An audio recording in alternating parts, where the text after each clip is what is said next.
Hi friends, it's Mother's Day, and before we get to that wonderful topic, I want to take a few moments and address a more serious topic, the topic of loss and infertility. If that's not something you can handle hearing right now or want to hear about, I invite you to just go ahead and fast forward till you see the title of the Mother's Day message and the date to show up on your screen. Should only be a few moments before you get to that. Mother's Day is not a day that all women celebrate. There are those who experience what one woman called the secret moms, those who have miscarried, those who long to be moms but are not able to be moms. While Deb and I are parents, there was a time before we had kids where we experienced 2 miscarriages before our daughters came along. They arrived 2 months early and spent 5 weeks and 6 weeks in the neonatal intensive care unit. After that, there was a ruptured ectopic pregnancy, and then the birth of our son Jacob. The joy of having kids does not lessen the sting of loss. There were moments when we had dreamed, when we planned, when we had anticipated, when we had hoped. At the first sign of pregnancy, we began imagining rocking chairs and telling stories and singing lullabies. And then it felt like those hopes and imaginations were dashed. There's not much that eases the sting of a doctor telling you that he can't find the heartbeat. There's not much you can do when a nurse comes in and says, "I'm sorry, it's nothing that you did. There's nothing we can do. Just go home and hold her." This week we were also reminded of another kind of loss as we watched a video of a young man lose his life and hear the grief of his mother as she talks about the senseless violence that took her son while he was out jogging. We are reminded of the many tragic ways in which life is lost, through violence, through things beyond our control. Yes, this is Mother's Day, and we celebrate. But we also grieve with all those who have experienced the pain, the sting, the agony of loss of what is and what was hoped for. Amen.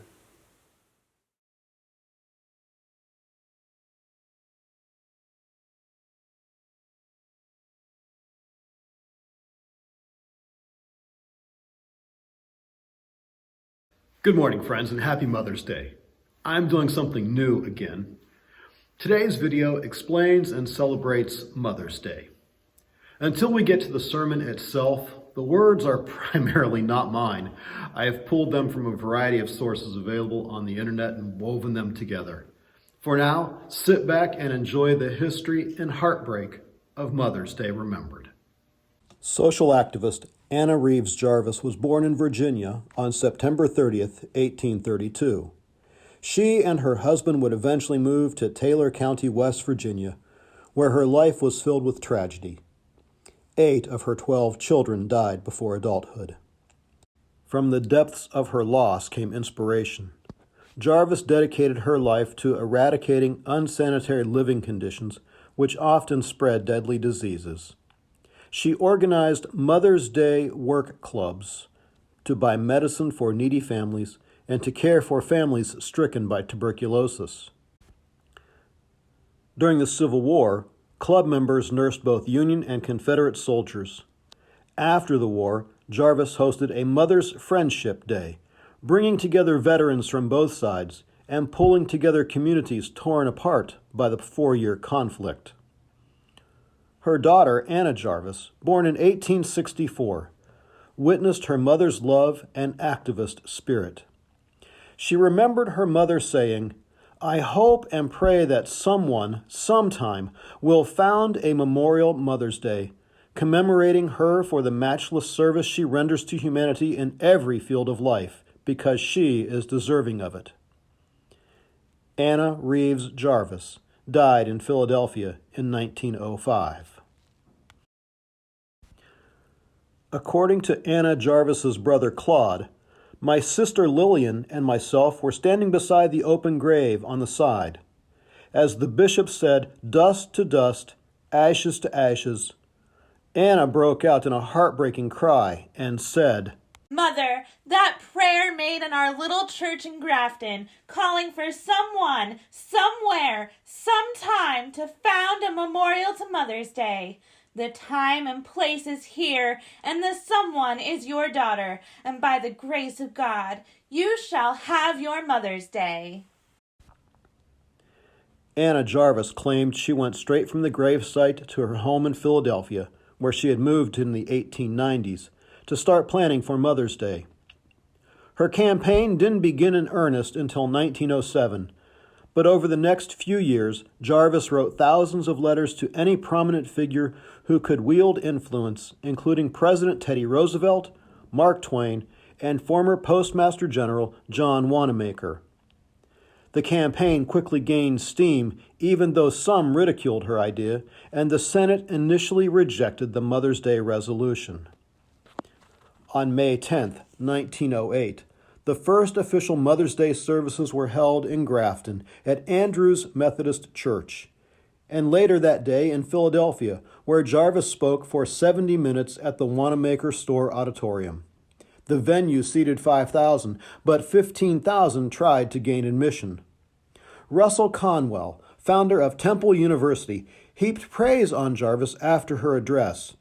"You are a convincing orator, a brilliant thinker," he said.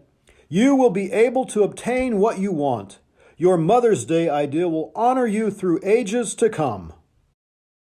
Most states held Mother's Day celebrations over the next few years, and Jarvis, who proved an adept publicist, annually requested official Mother's Day proclamations from state governors, who implored their citizens to observe the day and wear a white carnation.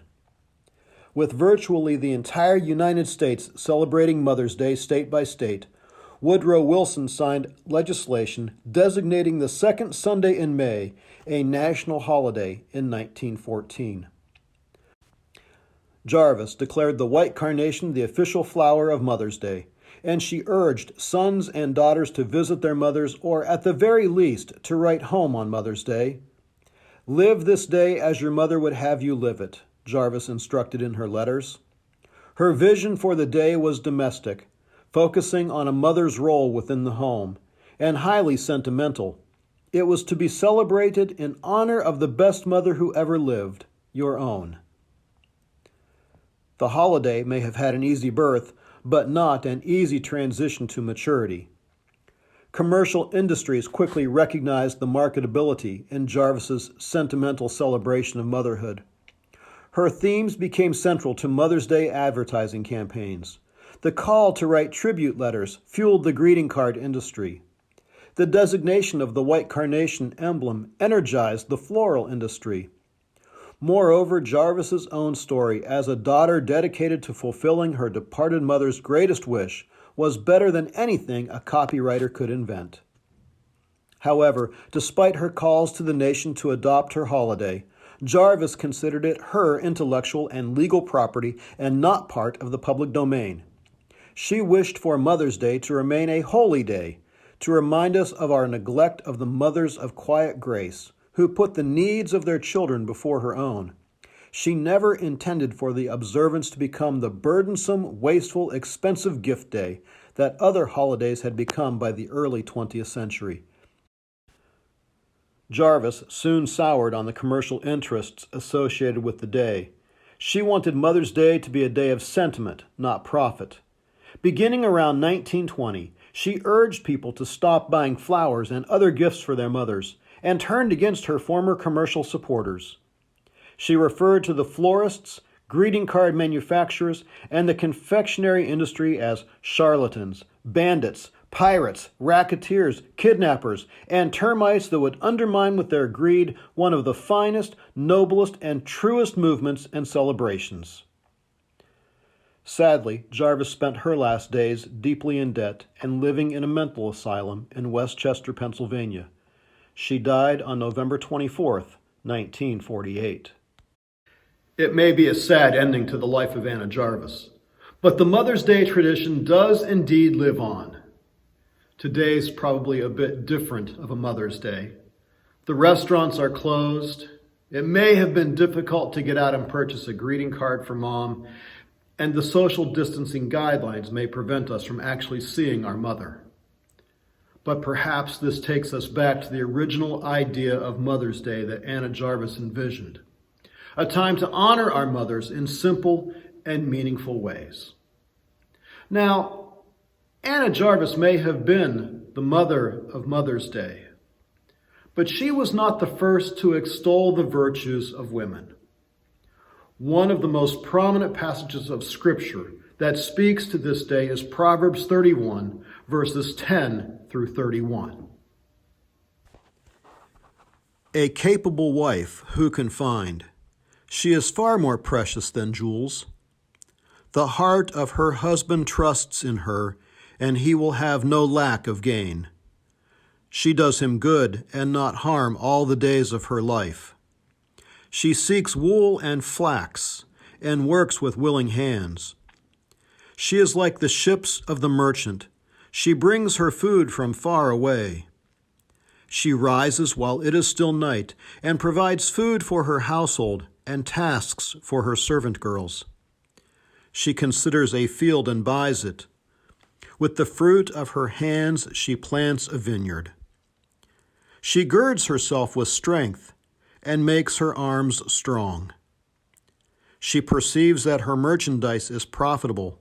Her lamp does not go out at night. She puts her hands to the distaff, and her hands hold the spindle. She opens her hand to the poor and reaches out her hands to the needy. She is not afraid for her household when it snows, for all her household are clothed in crimson. She makes herself coverings. Her clothing is fine linen and purple. Her husband is known in the city gates, taking his seat among the elders of the land. She makes linen garments and sells them. She supplies the merchant with sashes. Strength and dignity are her clothing, and she laughs at the time to come.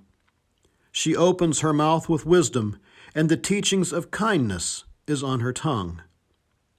She looks well to the ways of her household, and does not eat the bread of idleness. Her children rise up and call her happy.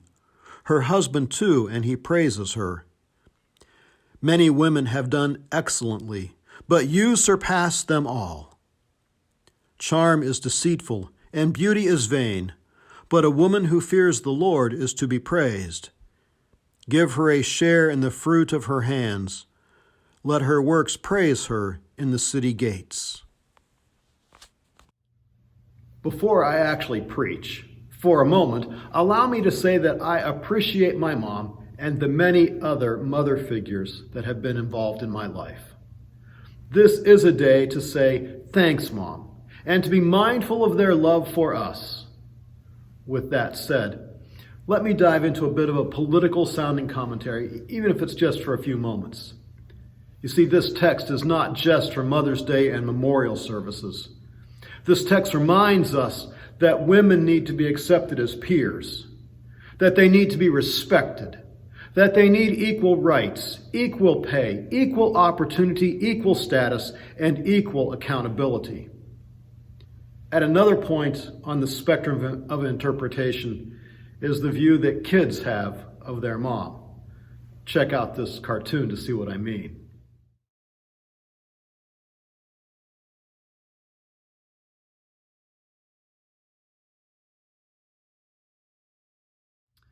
Now, as cute as the cartoon is, the text is not suggesting that every woman must embody all these traits.